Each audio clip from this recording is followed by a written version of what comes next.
Okay, we made it to the big showdown chapter. Chapter 13, Scholar's Mate. The suddenness of the electromagnetic pulse set everyone on edge. With that, any devices smuggled in.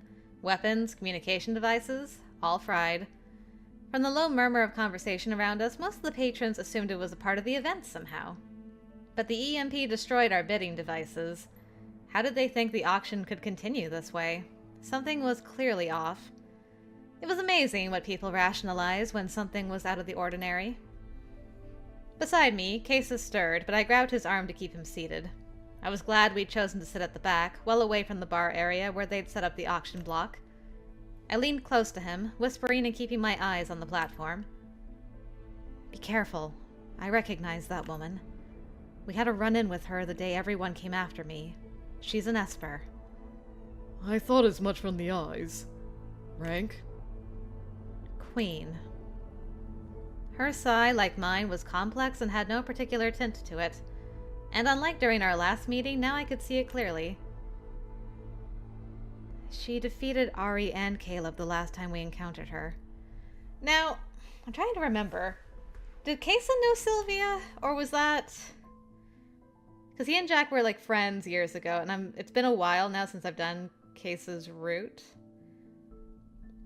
And of course, Sylvia would have been young when they parted, so he might not recognize her now. Interesting. This is not a good turn of events. They're scrambling outside communications too. We're completely cut off from the outside now. For the time being, we should try to avoid a confrontation. I agree. I forgot how much of a power couple these two are when they're together. Oh, man. Where are Caleb and Jack? Not to mention Ari and Vanessa. My eyes darted around the room, but I didn't see any of them. Well, now that that's out of the way. My eyes snapped back to the stage. Perhaps it's time to really get started. Someone near the front got to his feet, chair making an angry scrape on the floor as he pushed it back. Oh, hey, it's this guy. What's going on here? This isn't part of the show, is it? Well... For a moment, a thoughtful smile graced his lips as he put a finger to them. What would you do if I said no? The man confronting him snapped his fingers, and two others from his table stood, advancing on the stage. Tell us what's going on. I didn't come here to play games. Oh, so you think this is a game. That's unfortunate for you. An uncomfortable sense of dread bubbled up in that moment. I was gripping the table so hard I thought it might break as I watched those men advance on Brenin and the woman with him. No, no, no, stay back! Trina, if you please. Calls her Trina. When she released a sigh burst that struck the first man in the chest, I flinched and turned away, a hand going to my mouth in horror. He fell hard. His guards rushed the stage, but Trina took them out with two additional sigh bursts before they'd taken 2 steps. I must have looked like I was planning to do something. Kesa set a hand on my forearm, gripping it tight enough to get my attention. Stay put. I believe our sigh is being suppressed. How do you... He shook his head, his eyes staying locked on the podium. They probably activated sigh dampeners right after that EMP. Well, lucky for all of us, it doesn't work on me. Just... hold tight. We shouldn't act until we absolutely must. Not until we're sure what they're planning. He was right. It wasn't like I'd been planning to throw myself at that woman and start a brawl. Staying put was hard, though. Sigh dampeners. They had never worked on me. Was that true for Trina as well? Was she an F-class queen? Or was she using something to disrupt the dampening effect for herself? The latter probably made the most sense. I slumped back in my seat, trying to figure out what I should do, and where my teammates were. The room had gone dead quiet the moment they openly attacked a guest. Then someone made a break for the door. It took one person to snap the tension in the room and get everyone else moving, or many of them anyway. Kesa and I stayed where we were, flinching as people knocked into our chairs on the way past.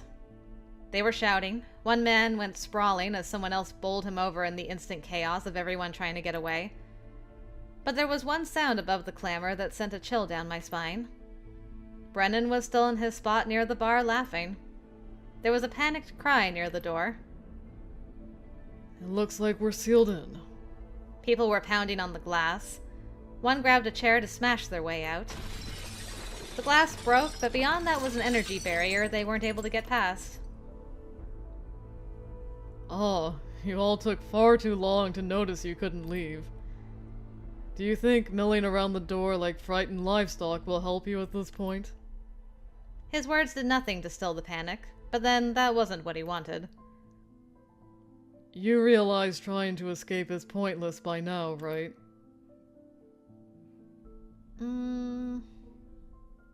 You look familiar to me. Why? Is it just that you look like the other guy whose name escapes me? I can't remember. But why do you look familiar too? I'm drawing a complete blank. Everyone quiet! A powerful voice cut through the shouting. There was an immediate effect as those near the door stopped to look at the speaker, one of the few people who had stayed seated. There were still muffled sobs coming from near the entrance, but the shouting died down. What are you aiming at? The man was speaking to Brenin with surprising calm. Well, I'd hate to bore you all with a monologue. I'm not asking for a speech. I want to know what you're aiming at. Ransom? Something else? Huh, hardly. You think I gathered this cesspool of Delphine's most corrupt for a ransom? You think I spent months enticing you all with a show and promise of alien tech for money? I want you trashed dead. That makes the most sense. It's a perfect place to do it. You got them all here, get rid of them all. Perfect. So that had been the plan all along. Until now, the relic incidents had just been a way to show off, like a lure to draw people in. It all made sense. The questions we'd had about the motives behind all this. How many times had Kayla pointed out how rare an event like this was? How strange it was to get all these people together. It never happened, except this time it had. This guy had so expertly gathered all these people together to take them all out at once. It was a trap, and we'd all walked into it, those who wanted power, those who wanted money, and those who were trying to protect others. They walked in because they were driven by greed, and we walked in because we didn't have a choice. To think all it would take is a bit of flexing. Everyone is so convinced each relic is unique that as soon as I got my hands on a few that were the same, you'd believe the most convenient lie to explain it. Then scrabble like animals to get your hands on it. Okay, so there was no replicating one. So, the rumor of a replicating relic, was he saying that was false? But then how did he get such a vast amount of relics? Magnus had said there was a rash of attacks on Delphine facilities. Were all of those places researching relics? Just how many did Delphine have in their possession then? So, now that you have us all here, you're going to kill us like those three? Oh no, these three have it easy. The rest of you are going to suffer the way you make the people in your district suffer. Fear. Pain. Misery. Everyone who lives in this hellhole knows those things well. Because you people who sit at the top make sure we do. And now it'll be your turn. So it's this kind of situation. The deadpan, dismissive way the man said it was strange, like he wasn't even surprised. Brenin seemed to find it almost funny. I'm sure you've seen this before. Eventually the beaten down always try to rise up, and every time you throw them back to the gutters. You had to know someone would eventually succeed, given how often you all play with fire. Building soldiers, weapons. Whether it's the people who made me or the people who let them do it. You knew the dogs would turn on their masters one day. It's the way the world works, isn't it? The oppressed throw off oppression and oppress others. So the cycle continues. We won't be like you! The fact you can say that while starting your utopia out with a mass murder is hilarious. If I have to play the villain to get rid of the trash, I will. And when everyone here is dead, the power vacuum left behind will bring Delphine to its knees. It won't matter if a few rats manage to escape what I accomplished tonight. My people will clean them up too, and then we'll rebuild. And who are your people? The people stepped on by those like you. People treated like experiments and fodder. Wait, that's... The careful glow of pale green around him was changing. My breath caught in my throat as it grew brighter and the color drained away. A queen? Not a king rank, but another queen? The people who will change this place are Espers who haven't been contaminated by people like you. Espers? So he wanted to make a place for Espers? By doing something like this? Kesa made a soft noise in his throat from beside me. I glanced his way. The look on his face was odd. Confused.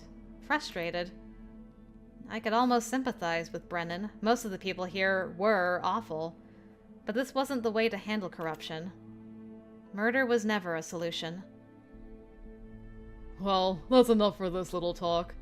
I hope you don't mind if I keep the monologue short. He reached in his pocket and pulled out something small, a roundish item I recognized as a relic. He set it on the podium with a smile. It doesn't replicate other relics, but many people wanted it. Quite a few showed up, snooping around the shadows to find it. A pity there was no time to reason with them. Please tell me he's not talking about our people. The fact you people forced me to make sacrifices too is all the more reason to continue. Trina, we don't have much time left. Let's go.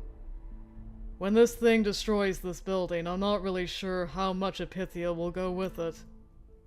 Enjoy your last... He glanced down at the device for a moment. 16 or so minutes. Alright, time to defuse a bomb. Or a relic in this case. And they left like that, fading back into the closest shadows and just disappearing. No one tried to stop them. And for a long moment, no one said anything. There was someone crying near the door, the sounds of people arguing, someone still trying to smash their way out of the building. Kesa let out a slow breath. Oh, hello. I thought the bastard would never shut the hell up. Caleb!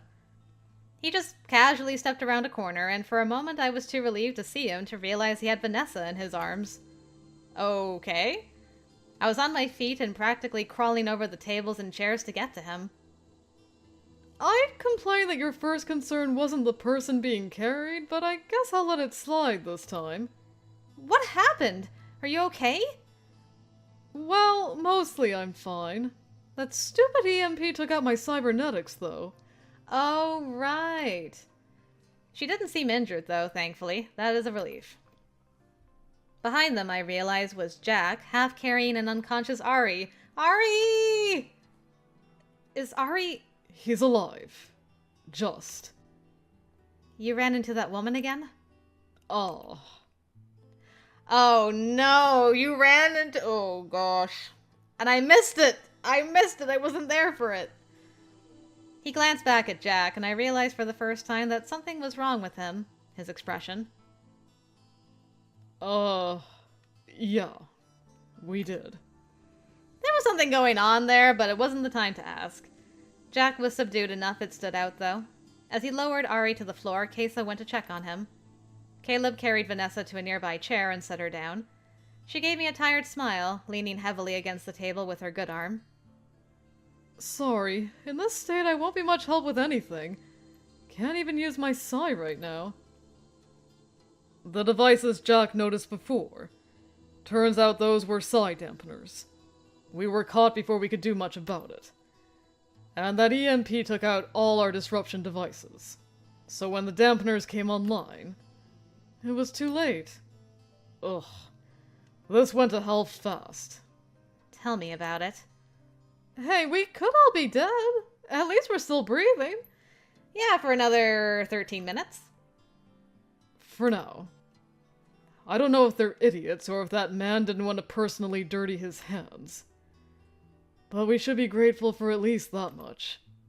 I suppose that's true. I'm not feeling grateful at the moment. Just annoyed. But they were both queen ranks. I couldn't do anything to stop them. No, you made the right choice in letting them leave. With them gone, we might have a chance of stopping this. We only caught the tail end of all that. What exactly is happening? Well, that relic is getting ready to kill us all, and take out at least part of Pythia. So there's that. He was rubbing his head where there was crusted over blood as he listened. Sorry, a bit sluggish. Got hit by one of those cybursts. Now I know why that woman felt so familiar. I wish I could tell you to take your time, but that's not something we have a lot of. We should try to disable as many of the psi dampeners as possible. If we can somehow contain the relic, or teleport it to a remote location. Morgan, how about you get to work shutting it down? Shut it down? You know how to work relics. I have been able to use Psi to shut them down in the past. All psi is being suppressed right now. Yeah, that also doesn't work on me. Some Psi is being suppressed. Not mine. I mean, she's like the perfect person to be here. Two of the safeguards just don't work on her. I wouldn't be so quick to put her on the same level as the rest of us, little Fianchetto. Please stop calling me that. It would be best to clear this room out, given that relics have a tendency to explode when I shut them down. And you should still try to get the psi dampeners shut off and the civilians evacuated, just in case. So far you haven't found one you couldn't... I've shut down 3 of them, Caleb. Only 3. And one of them gave me a bit of trouble. There's no guarantee I'll succeed with this one in time. If you can disrupt the dampening field in this room, I should be able to open a gap in that energy barrier and get the civilians out. Some of those dampeners are in difficult-to-reach places. Then I guess you and Jack will have to work hard to get them. Caleb shot a look at Jack, who was sitting near where he'd left Ari, staring at the floor with a blank expression. Come on, Jack, snap out of it. We need you. What happened to him? Yeah, I might be on my own with this one. I'll get to work on the psi dampeners. Morgan, you... try to shut that thing down. Right. It was a little difficult to focus and calm down with the weight of an entire city of human lives on my shoulders. But at the moment, there was nothing else I could do, and going to pieces here wouldn't help anyone. The others were behind me, ordering around the civilians and telling them to keep away from me and move to the opposite side of the room. They were also discussing the psi dampeners and how to destroy them. I tried to block it all out and focus on the relic. Ooh, we actually get to see it. I sensed right away that this one was different. Rather than being drawn in like I usually was, this one was more like a puzzle box I would need to unwind. So I pulled a chair up, did my best to not think about the fact we were pretty close to death right now, and started trying to break into it. Going in. In my mind, it felt like trying to follow a maze at the end of which was my goal. But like every maze, there were dead ends that prevented me from moving forward. Every layer I peeled back revealed more. A loud shout briefly pulled me back into the real world as I realized they must have gotten enough of the psi dampeners destroyed that Vaughn was able to let the civilians out. I grimaced and blocked it out. Come on, let me in. Other times I'd slipped inside the relics without even wanting to. This time I was practically pounding on the door while being locked outside. Let me in! Let me in! No. No, I don't think I will. Why is this so hard? I took a breath, trying to calm my thoughts. I was just stressed out. I needed to focus. But even as I thought that, I knew I was running out of time. Within the relic, there was a slow buildup of energy. I couldn't stop it. I couldn't shut it down. I couldn't get the relic to acknowledge my presence. And if that energy released, I floundered there, unsure what to do. Until now, I had never done anything in particular to get the relics to react to me. It had all been almost automatic. This time was different, and I didn't know why. The one thing I knew was that I didn't have much time. This thing would discharge soon, and it was going to be bad. The energy was condensing within it, like a tower getting ready to topple, and when it did, it would engulf everything. I had to stop it before... Morgan! I jolted back to awareness. Time is up. We need to get out of here. What? How? I said time is up. We need to leave. We have about 2 minutes left. The council is ordering a retreat. We can't just... The others are gone already. We have no more time.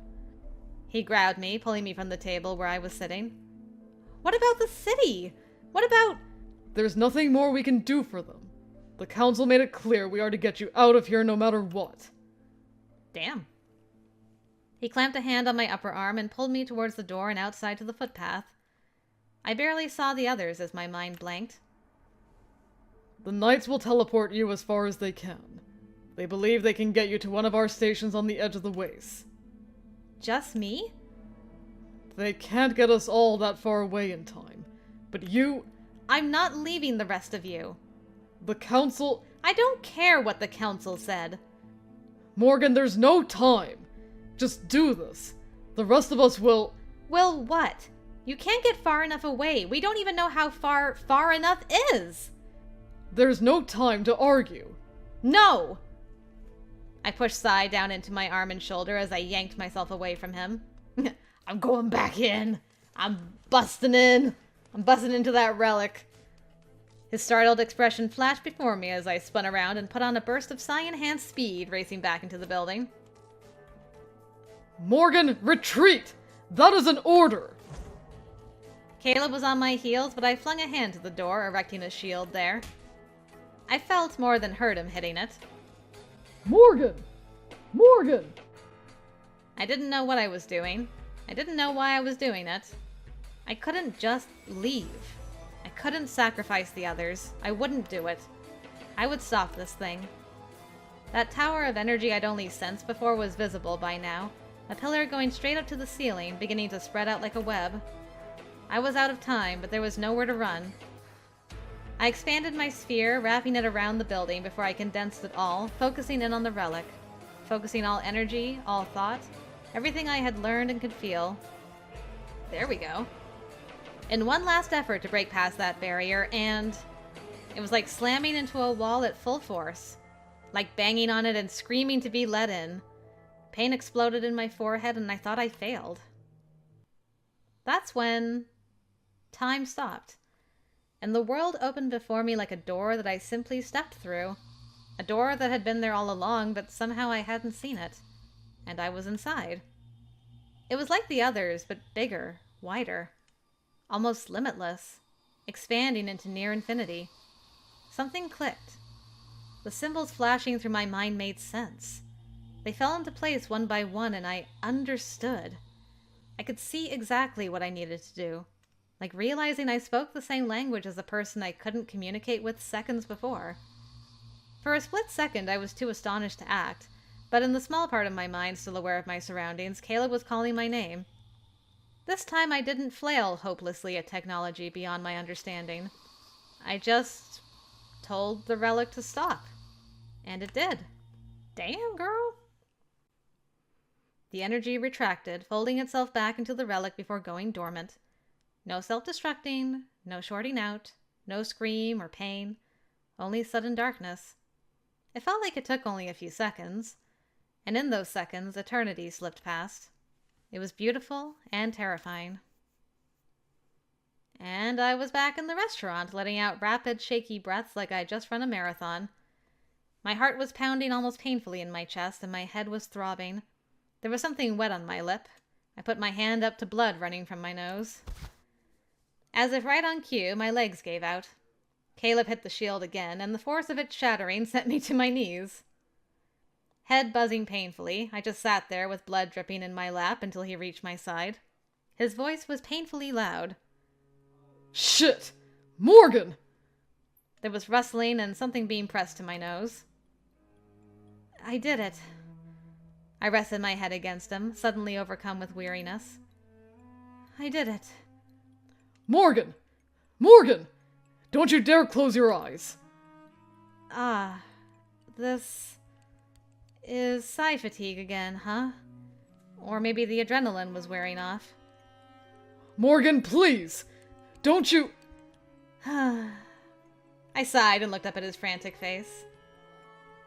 Can you please stop shouting? He pulled me tight against him, pressing me against his chest.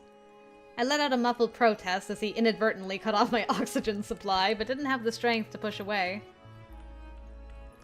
Caleb, it would be a shame if I survived only to die of suffocation at this point. He pulled back,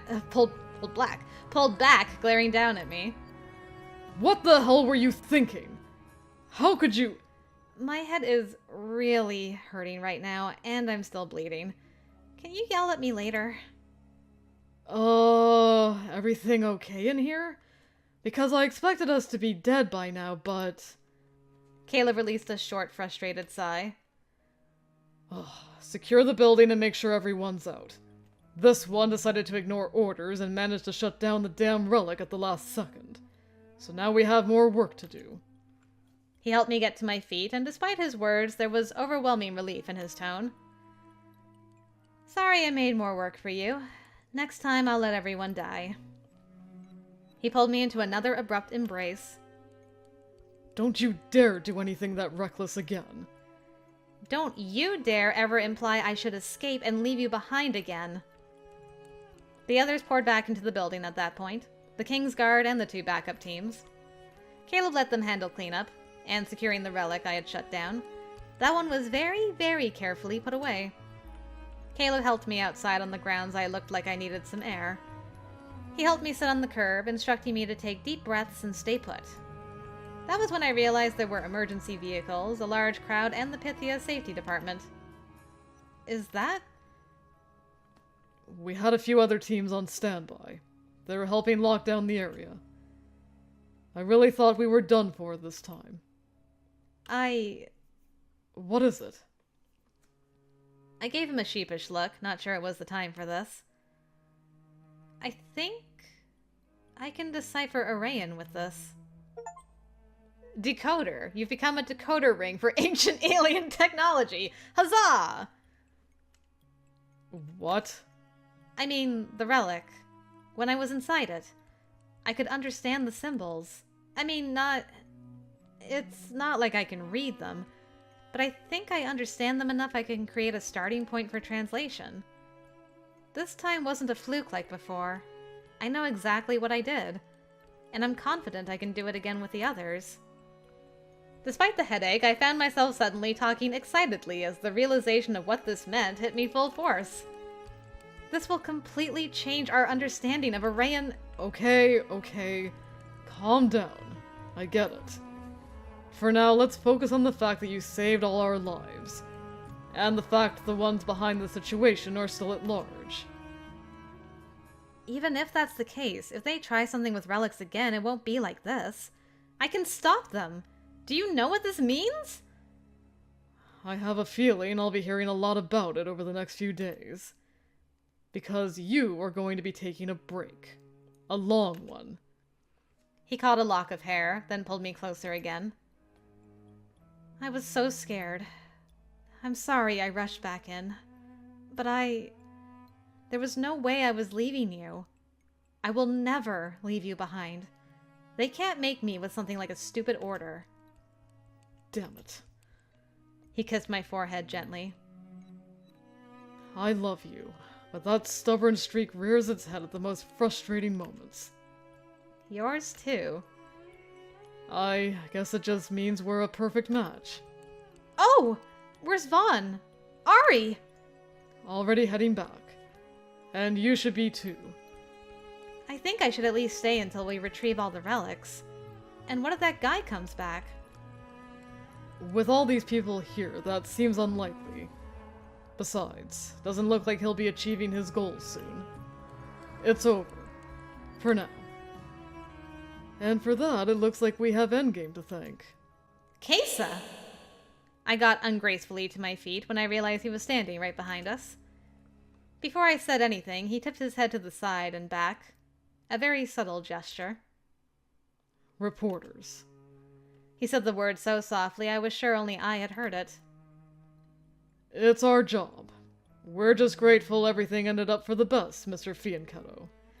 Okay, smooth. The grimace on Case's face was almost too fast to notice. Almost. I'm sure you have a great deal to do, so I won't keep you long. I merely wanted to extend my thanks for your intervention in the situation tonight. It's always reassuring to know you haven't forgotten about us over here on the night side of Arcalis. Congratulations on your mission completion. May there be many such successes in your future, Miss Leone. He extended a hand to me, and I took it hesitantly only because I was now very conscious of being recorded. Casa held it and stepped closer, bending down enough I could hear him speak in a quiet voice. Jack has already left. It seems he was quite distraught after a shocking revelation tonight, but he had a message for you, Miss Leone. What was that? A slight smile came to his lips as he looked up at Caleb. The eye roll. To take care of a certain idiot. And to shake things up over there. They need it. I'll do my best. We'll be looking for that man. We won't wait on you to hunt him back down. This is our territory. We won't let him get away with something like this again. His motives are understandable, but not his methods. And I'm sure you understand, Mr. Chung, that it's personal for us now. Just don't get in our way. The same goes for you. He left, and the reporters tried to descend on us, but Caleb whisked me away from them into one of the knights. I tried to protest being evacuated on my own, but Caleb told me everything would be fine and didn't give me a chance to argue beyond that. I wasn't happy leaving them behind, even with the situation diffused. But in the end, he turned out to be right, so it was fine regardless. There was a lot of cleanup and remaining work to be done. But after a thorough medical exam, a lecture from Magnus, and assurance the council was not happy with me. Ah, man! I was put on temporary medical leave. Orders straight from the chief medic. And that was the end of what turned out to be a very long day.